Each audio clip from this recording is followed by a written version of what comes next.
TV. Pemirsa, jika mencicipi buah stroberi lokal di Bali, cita rasa asam cenderung lebih mendominasi dibandingkan cita rasa manis. Namun stroberi yang satu ini berbeda. Cita rasanya cenderung manis, teksturnya lembut, dan tentunya memiliki nilai jual yang fantastis.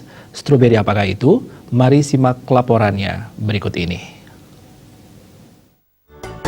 Pemirsa, bibit stroberi Sachinoka ini kali pertama diperoleh petani dari Jepang. Kini stroberi Sachinoka telah dikembangkan luas oleh salah seorang petani di Desa Pancasari, Sukesado, Buleleng.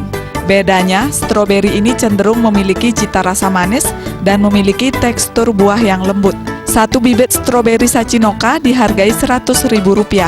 Harga buahnya juga tak kalah fantastis, yakni mencapai Rp150.000 per kilogramnya. Ini unggulan kita yang sekarang namanya stroberi Sachinoka, ini dari Jepang. Awalnya 7 tahun lalu kita kembangkan hanya 4 pohon. Ini 4 pohon, semua yang datang ke sini, semuanya minta stroberi Jepang. Karena biar gampang mereka ngomong, dibilang stroberi Jepang, stroberi salju, karena dia ada ciri khas putih-putihnya ini. Dia bilang stroberi salju, iya, stroberi Jepang, iya. Karena dia batangnya agak panjang. Sachinoka itu batang daun panjang, terus batang buah juga panjang.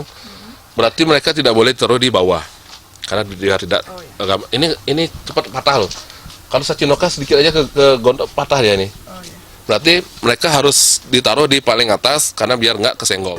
Perawatan stroberi Sachinoka secara umum tidak berbeda dengan buah stroberi lain pada umumnya. Desa Aryani dan Saputra, Bali TV.